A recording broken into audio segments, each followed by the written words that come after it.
All right, welcome back. From when we left off, we were heading to Tunica, Samstown, Yep. and John and I, and we were going to use a new strategy called, I don't know. 124. Yeah, 124 was what we call it because every time Nightingale. Martingale. Any time that we lose, we just double the odds. You know, Right. so we're gonna start with 5 on the pass line, 10 behind it. Right. If you lose that, if the point doesn't make it, then we go to 20 behind, right? Yeah. And then 40, Yeah. and then 80, Yeah. and that's where we stop. That's 5 points. I think we do 10 and 10. 5 points. Yeah. 10, yeah. 10, 20. Yeah, 10, 20, 40, 80. Yeah.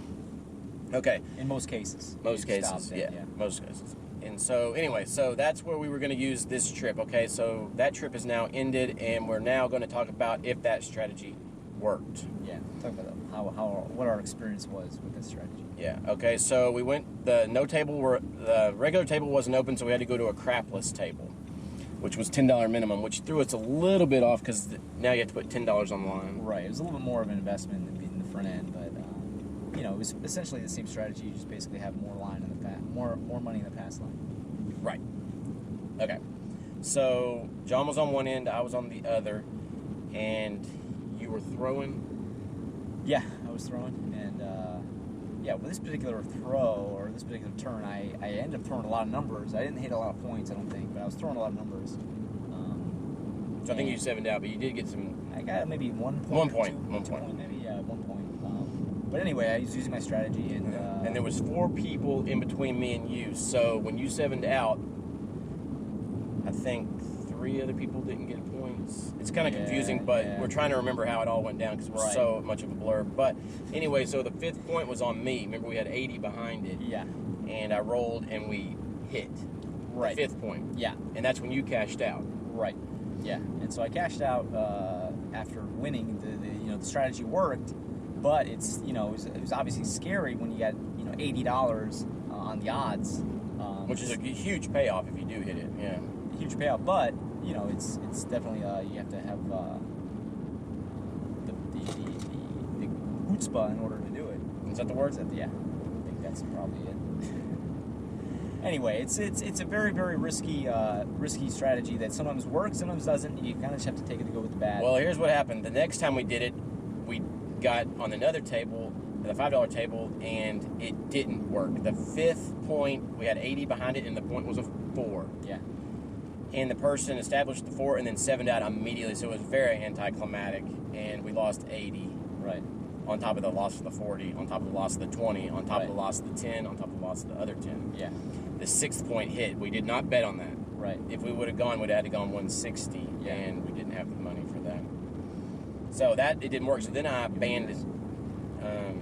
No, you can talk. Just tell them how I abandoned it, and then.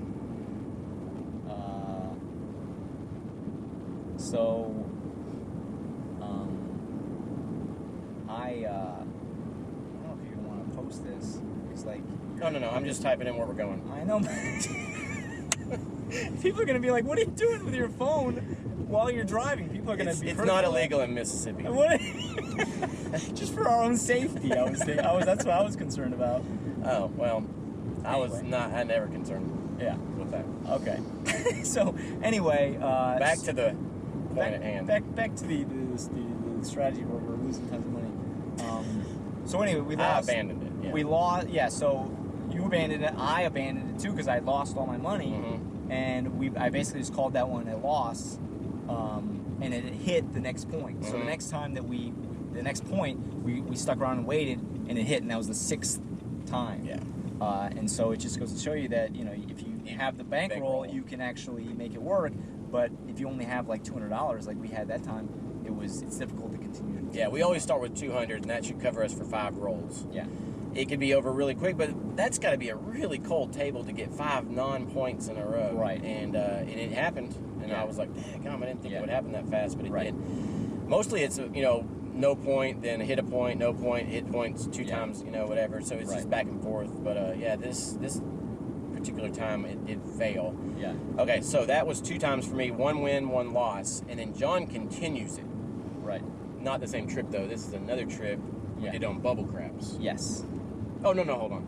We got to talk about doing it in Harris. You continued it there up in Metropolis. Yeah, I did it there. We got to the 5th point with success. Yeah, and I hit it. I think I had $100 behind it because he didn't have 80. He had 4 quarters. Right, I had 4 25s, and so I had to go just 100 on it. And I actually tried to go 110 because that's all the chips I had in my pocket, and they wouldn't let me because of the odds, restrictions. You can only go 10 times odds. 10 times odds. Yeah. So I had 10 on the line, and then I had to go 100 on the odds. Was the maximum, and then I hit it. And so it was a big win, but place went crazy. Place went wild. Pit bosses came over and were offering me all sorts of they said, "What do you need?"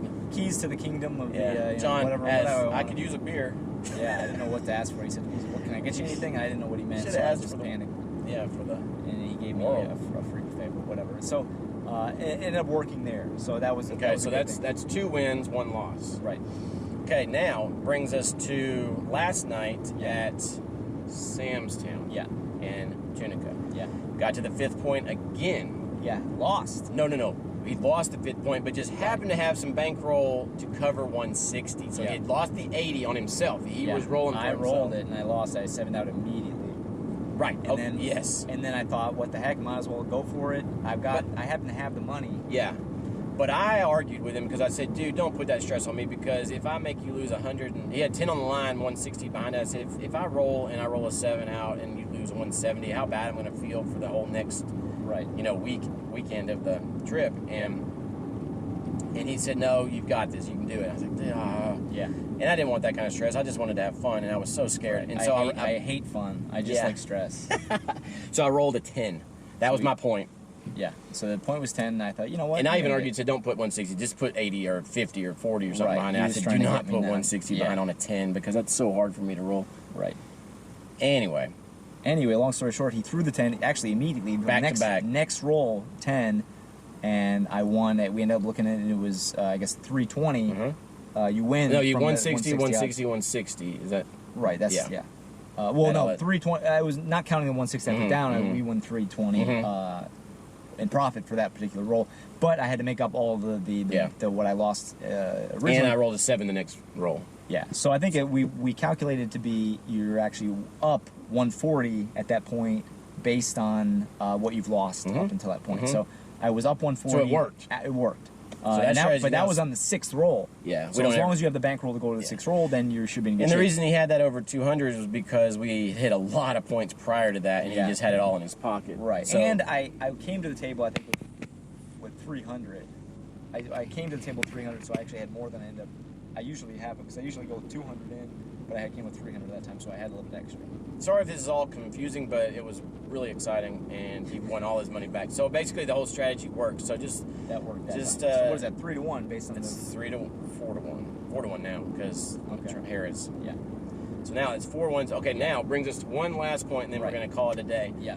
Bubble craps. Yes. He thought, okay, since it's $1 minimum, we can really go crazy on with $100. Right, $1 minimum. And so I thought, well, we can go a lot of rolls. We won't have to worry about maybe max 8 or 9. I was thinking at the time, it's crazy because you started to win a few rolls, and you're like, okay.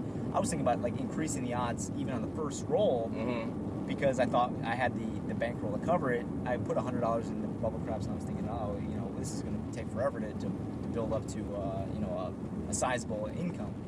So I'm actually teaching my girlfriend how to play, and I'm going through the strategy. She's never played before, this is the best place to start is a bubble craps machine. Yeah. So I was just trying to teach her the ropes and teach her exactly how to what my strategy is. And you really showed her.